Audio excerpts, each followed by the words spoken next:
In any story, there's the what and the why. Start with the what. Our research found one group of sex offenders getting more lenient sentences. New work suggests investigators in the JonBenet Ramsey case may have been wrong about the killer's DNA. We're not talking about unaffiliated voters' ballot returns for a good reason. Kids are watching this ugly election and they're telling us what they've learned. We've learned not even baby animals are safe in politics. If the Rockies play like the Cubs, we'll see a World Series in the year 2100. And Colorado now has something called stranger reduction zones. That's the what of what's happening. The why is next. You've told us you want more in-depth examination of important issues rather than just all random crime and tragedy. So here we go.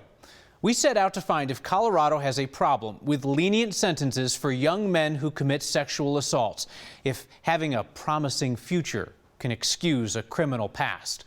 Here's 9 Wants to Know's Chris Vanderveen. Balloons don't always imply celebration. Thanks again for coming. And gatherings don't always bring joy. And if you guys could set your timers now for 20 minutes. For 20 minutes on this fall day at CU Boulder, a group of dozens sat in silence for people like Helena Meyer. I was only 14 at the time, and I didn't even tell anybody what had happened for months. It is a story she now tells publicly because a former University of Colorado student just 6 months behind will bars not spend any time in prison. Because of stories of young men, one living in California, the other in Boulder. Stories that also did not end with tough sentences. I know a lot of people were really just ashamed of our judicial system for that. It's that same judicial system 9 Wants to Know decided to investigate as we asked, are there other cases out there that also resulted in more lenient Department of Corrections sentences for younger defendants? It's very common, especially with the young man factor, that you would hear a defense attorney say, Judge, you cannot sentence this young man to DOC. You will do more harm than good. We looked at 230 felony sex assault cases in Boulder, Denver, and Larimer counties and found the younger the defendant is, the more likely that defendant is to receive a lighter sentence, something that worries those who work with victims. It sounds cliche, but we have to look at, does the punishment fit the crime, irrespective of age? Let's focus on Class 3 felony sex assault cases. Class 3 because those are generally among the most serious. We looked at how often those under 25 are given prison sentences, how often they're given indeterminate sentences, sentences with no specific end date, and length of sentence for those sent to prison. Now let's see how that compares to defendants older than 25. Notice how in all 3 categories, the older defendants received more. Young people can and do commit very horrific sex offenses. Janine de Annabelle says there is a dangerous myth circulating when it comes to those capable of sex assault. The myth that younger people can't or don't commit sex offenses, and that's just not true. I think every case should be reviewed case by case. Boulder prosecutor Katarina Booth cautions every case of sex assault is unique. I think it's one factor amongst a multitude of factors that could dictate that sentence. Even still, A drink is not consent. Flirting is not consent.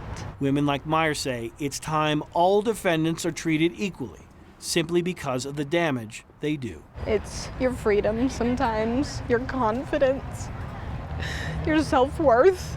For next, this is Chris Vanderveen.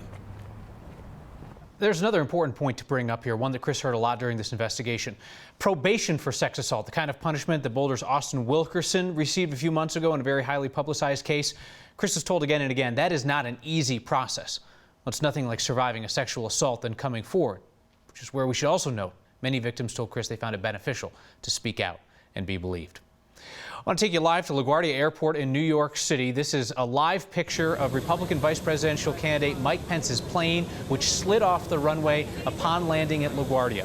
No one is injured. The NBC in-bed aboard the plane said that Governor Pence stood up to make sure that everyone was okay once the plane came to a stop. Again, this is Governor Pence's plane upon landing in New York City, slid off the runway, no injuries. Clearly, there will be a lot of media attention to this over the next couple of hours as they figure out what went wrong.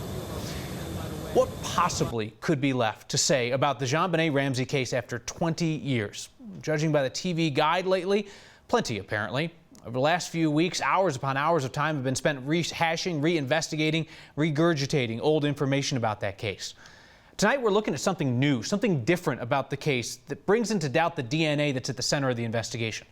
In 2008, the Boulder County District Attorney exonerated the Ramsey family, said that the DNA proved they had nothing to do with the murder. But the actual results that the DA used to exonerate the Ramseys had never been made public until now. 9 Wants to Know and the Boulder Daily Camera obtained those results and shared them with 3 different DNA experts. They say that the DNA that investigators have been using since 2008 may not be the killers after all.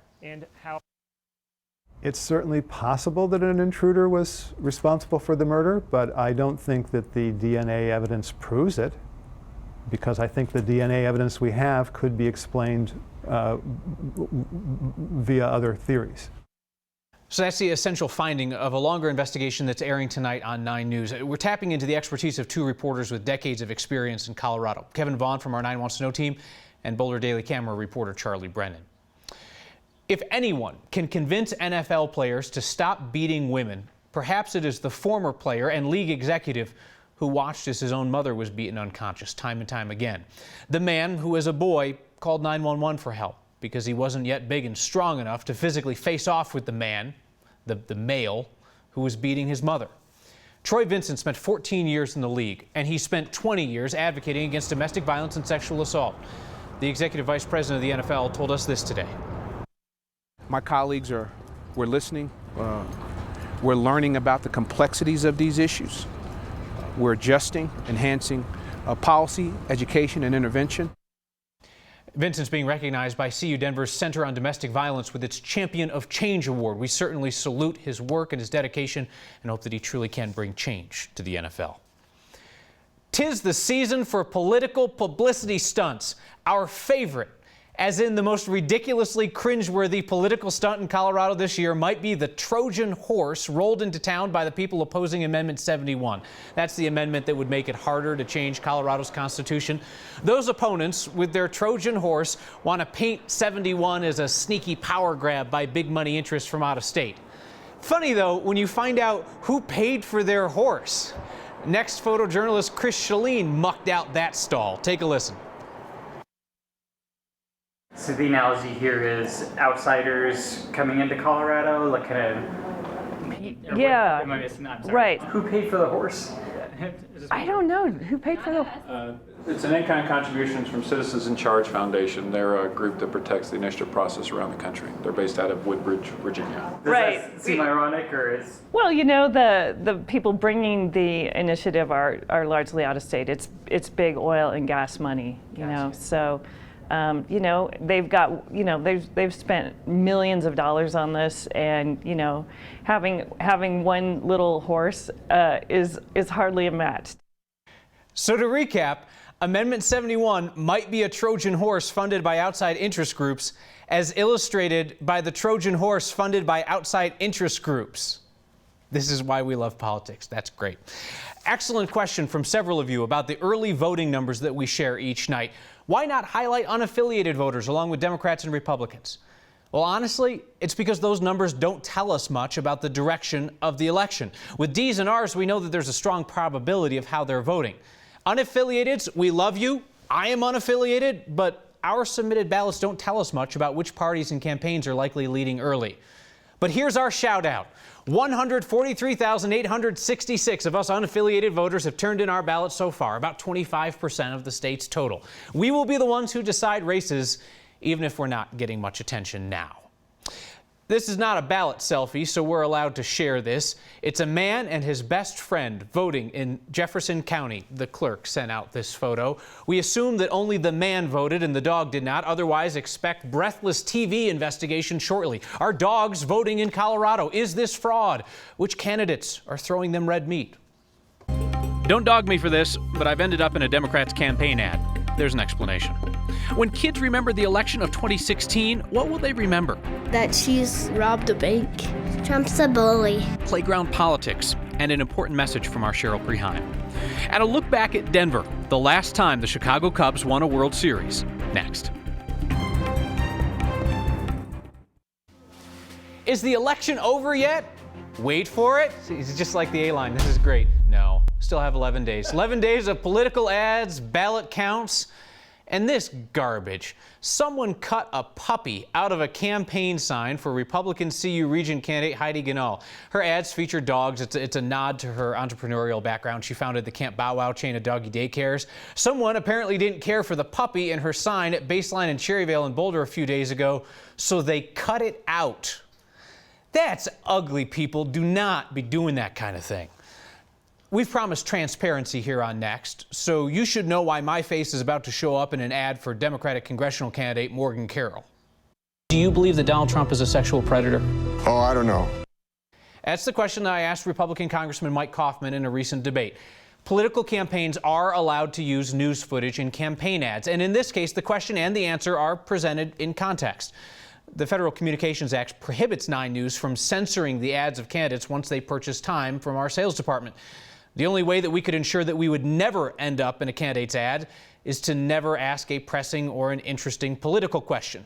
That is one approach to covering politics, but it's not ours. Think back to the first election you remember. Do you remember it being particularly nasty, an embarrassing free-for-all? We hear so much about the negativity of politics this year. Could be the candidates, the ads, could be the social media. But whatever it is, kids are noticing, which got our Cheryl Preheim thinking about politics on the playground.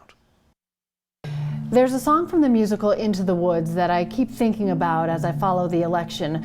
There are lines that say, "Careful the things you say, children will listen. Children will look to you to learn what to be." I was driving home in the minivan from carpool one day when my 3rd grader asked me a question from the back seat. He said, "Mom, is it true if Hillary Clinton becomes president, we're going to have school 7 days a week?" In that moment, I realized playground politics is a thing. Playground politics are very much like grown-up politics, which have seemed so childish at times. Children may not always understand or interpret it correctly, but they are listening. More than issues, they're listening to the tension, the negativity, the vitriol. They repeat the things they hear at the dinner table, on TV. Sometimes they repeat it accurately, sometimes what they think they heard. So I started asking other kids what they've heard on the playground. People say they're both bad, like really mean, that she's robbed a bank. Trump's a bully. She steals other people's money and robs houses. Trump is a bully who doesn't like anyone who isn't like him. She has let people into the country to hurt people. And Trump says bad words. And calls people names. My mom doesn't let me do that. Can a real girl be president anyway? That's really all I've heard. It's not about kumbaya. Our political system was built on opposing views for a reason. But I wish that our kids were learning about civil conversations, respectful competition, the idea that you can actually respect or like somebody even if you don't agree with them. Based on playground politics, it seems like kids are learning a lot more about name calling than country building. The point was punctuated when I drove back to carpool the next day, and my 1st grader noticed a mean word spray painted on a Trump sign. She's 6. This is the first election she will remember. It's not the introduction to the political system that I envisioned for her or any child. Careful the things we say. Children are listening. For Next, Cheryl Preheim, 9 News. The last time the Cubs were world champions, Coloradans were lining up at a newly opened amusement park for a ride on the Tickler. Just what did 1908 look like in Denver? Steve Steger files another ode to awkwardness. Should we pose like they do in the photo, like when the action pose? His trip to a stranger reduction zone, next. Let's start way back on this Thursday for a local look at a now national conversation. The Chicago Cubs, in the last year they won a World Series, 1908. That 107-year drought has been described in a lot of ways, but consider where Denver was that year. Cubs are champions of the world, said that day's Denver Post. 1908. When people talk like this, ball season is over, but the Post is going to give you the same cracking good sports page. 1908 in Denver, the year the Capitol got gold leaf. The first year the Democratic National Convention chose a western city. It'd be 100 years till Denver won that again. Take that, Cubs fans. Our DNC drought was only a century.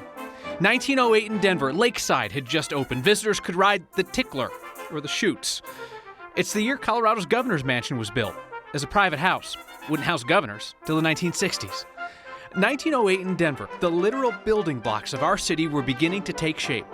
Larimer and 14th, 17th and Arapahoe, Welton and 17th.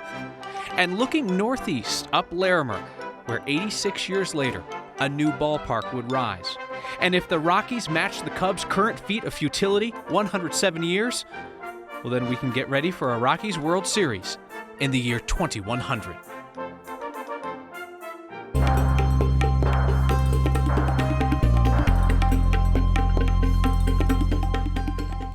I'm a believer. I think it'll happen before that. I'm meteorologist Kathy Sabin, and notice the cloud cover over downtown Denver. The clouds will play a factor and be a factor in tomorrow's high temperature. Will we break another record? Today's high of 83, way above the average of 61, and breaking a record that was set 50 years ago.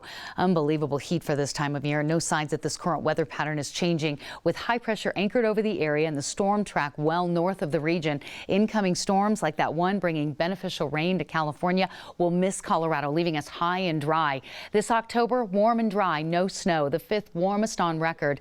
No snow, that's happened 17 times since we've been taking records way back in 1873. It is the average first snowfall that we look to as October 19th, and we do not see that happening. So we'll be monitoring the clouds and the wind and getting ready for a beautiful Friday around here with summer-like temperatures in October again. But that mountain wave cloud might make for a spectacular sunrise tomorrow morning.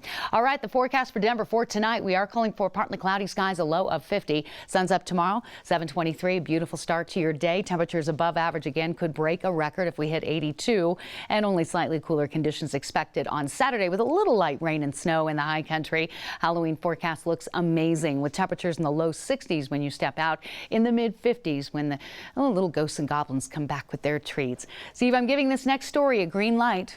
Thank you. Well, here at Next, we are all about pointing you towards solutions to life's problems. We believe the world would be a better place if everyone was just cool with each other, if we said hello to strangers, and if we found just the place to do that today. Public art can make for interesting conversation. Take the art outside the Broomfield Public Library. Why on earth is there a shiny running ostrich here? That's pretty cool. Or what the heck is a borregamid? Who knows? But this art Buongiorno. is absolutely meant to spark conversation. Guten Tag. The stranger reduction zone. Let's see if it lives up to its promise. First step, make eye contact. Most people they're usually on their phone, talking on their phone, maybe looking at emails. Make eye contact. Okay. Seems to work. Press the button. Hello. Konnichiwa. Konnichiwa. Konnichiwa. You want to press the button? Sure.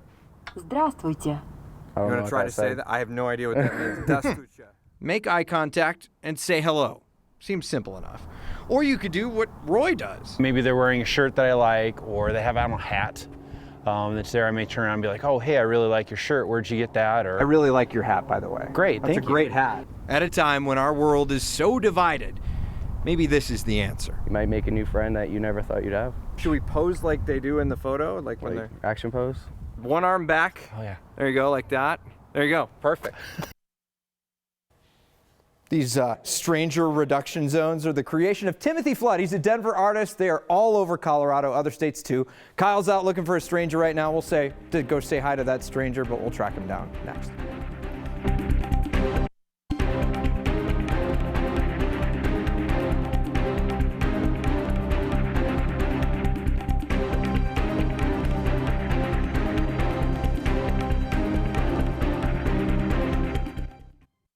Your feedback now. Jane Dixon Powell appreciated that we described a domestic abuser as a male instead of a man. She writes there is a distinguishable difference. Karen Colton, talking about Cheryl Preheim's great story on playground politics, says, wow, so well done. Everyone needs to see that. You can help Karen. Share it from the Next Facebook page. Until next time, don't be a stranger.